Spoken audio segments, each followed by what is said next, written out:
Hey guys, have you ever seen this footage of a seemingly abandoned town in the middle of Canada? It's odd because the city looks perfectly normal, except for the fact that there are zero people anywhere. Is this place actually deserted, or is there something more sinister going on? If you want to find out the truth about the ghost town, stay tuned. We'll get to the bottom of this mystery together. But first, make sure to hit that like button so we can continue uncovering more mysteries. Let's dive right in.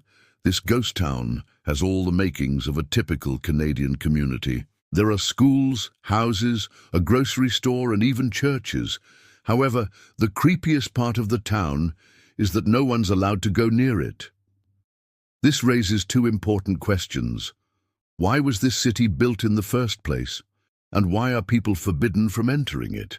The answers might surprise you, but before we reveal the unsettling truth behind this mysterious city, let's explore how it was discovered in the first place. The discovery of this eerie settlement dates back to 2007, when Google Earth users stumbled upon an oddly empty community while exploring the vast landscapes of Canada.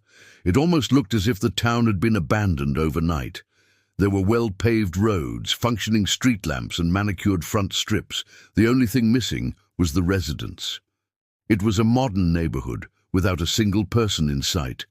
As soon as the images of the deserted town began circulating online, it attracted the attention of many curious individuals. People couldn't wrap their heads around the idea of such a large community being completely devoid of life. There were theories that the town was a secret military base, a leper colony, or an area quarantined due to a deadly virus. However, none of these theories could be substantiated with facts. As more satellite images were taken, people became more intrigued by the town. It seemed to appear out of nowhere. In fact, prior to 2006, there was nothing but forest where the town now stood. In an effort to uncover the truth behind the ghost town, amateur sleuths went on a mission to find its coordinates. After some digging, they found that the town was located in the northern province of Ontario, and that it was situated approximately 400 kilometers north of the capital city of Toronto. With the location now known, people began searching for answers. They wanted to know how such a large development could have been constructed without anyone noticing. How could such a big project go unnoticed? After much investigation, they eventually came across a company called Green Lane Developments. According to documents obtained through Freedom of Information requests, the corporation had applied for and received approval to build the town in 2002. However, the details of the project were kept under wraps, leading to speculation that there was more to the town than met the eye. The secrecy surrounding the project only fueled the fire of public curiosity. People began wondering what kind of development would be so controversial that the government would try to keep it hidden. Was it a nuclear waste dump, an illegal logging facility, or something else entirely? Adding fuel to the conspiracy theories, there was evidence that the nearby highway had been widened to accommodate heavy truck traffic. However, the trucks never appeared. Something else caught people's attention as well: the town's name. At first glance, it didn't seem to have one. All of the streets were simply named after different animals. For example, Elk Street, Cardinal Street, Falconer Drive, and Wood Duck Lane. The lack of a name for the town itself suggested that it wasn't meant to be inhabited by humans. However, there was one structure in the town that gave clues as to who actually lived there. It was the school. Hidden among the rows of identical houses was a small brick building with a sign above the door that read, "Welcome to St. Isidore Catholic School." According to the school's website, the institution was founded in 2008 and serves students from kindergarten to grade 8. So at least on paper, the school was established after the construction of the town. This raised more questions than it answered. Why build a school in an abandoned town? Who were the students attending classes there? Before long, more clues surfaced, revealing the unsettling truth about this strange community. It turned out that the town was not a secret military base, a virus quarantine zone, or any of the other sensational theories that had been circulating online. Instead, it was a self-sustaining habitat designed to house workers who maintain the nearby hydroelectric generating station. The power plant is owned by the Ontario Hydroelectric Company, which needed a way to house its workers in the remote location. While this may seem like a mundane explanation, it does not answer the question of why the town was built so far away from the power plant. To understand the reason behind this decision, we need to go back to the beginning of the project. When Ontario Hydroelectric Company first proposed the idea of building a power plant in the area, they were met with resistance from environmental groups.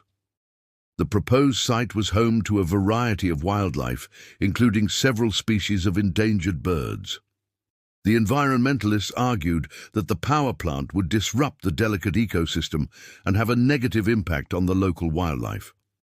In order to address these concerns, Ontario Hydroelectric Company made a deal with the environmentalists. The company agreed to build the power plant further away from the river and to construct a self-sustaining community for its workers.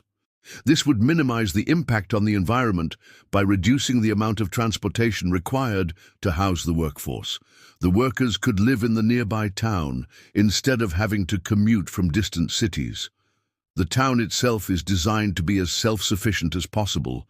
The houses are equipped with solar panels, and the community has its own sewage treatment plant and water tower. The power plant provides the town with electricity, and the nearby river provides a source of fresh water. In addition to the houses and the school, the town also has a community center, a fire station, and a number of churches. These buildings are meant to foster a sense of community among the workers and their families. So while the town may look abandoned and eerie from a distance, it's actually a thriving community of hard-working people just trying to live their lives. It may seem strange to outsiders, but the workers and their families have created a tight-knit community that functions like any other small town. But this begs the question, why are people forbidden from going near it? The answer is simple: safety. The primary concern is the risk of fire. The town is equipped with state-of-the-art security systems and surveillance cameras that are monitored 24 hours a day. Any unauthorized entry into the town would trigger an alarm, alerting the security personnel who would then respond accordingly. Additionally, the town is located in a remote area that is not easily accessible.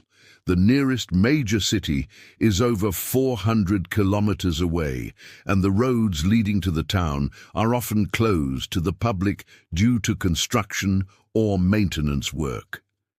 Even if someone were to find a way to get close to the town, they would be met with signs warning them of the potential dangers. Another reason why people are not allowed to enter the town is to protect the privacy of the workers and their families. The workers at the power plant have chosen to live in the isolated community in order to perform their jobs. They deserve to be left alone to do their work without the constant threat of intrusion from outsiders. While it may be tempting for some to try and sneak into the town out of curiosity, it's important to respect the privacy and safety of those who live there. It's understandable why people would be curious about this strange town. After all, it's not every day that you see a large community with no one in sight. However, it's important to remember that this is a real community with real people living there. Their privacy and safety should be respected. So while it may be tempting to try and sneak into the town, it's best to admire it from afar and let its residents live their lives in peace. What do you think about this mysterious town? Let us know in the comments below. If you liked the video, don't forget to hit like and subscribe for more. This was Adam, and you've been watching your channel, Valley of Knowledge. Stay curious, and see you in the next one.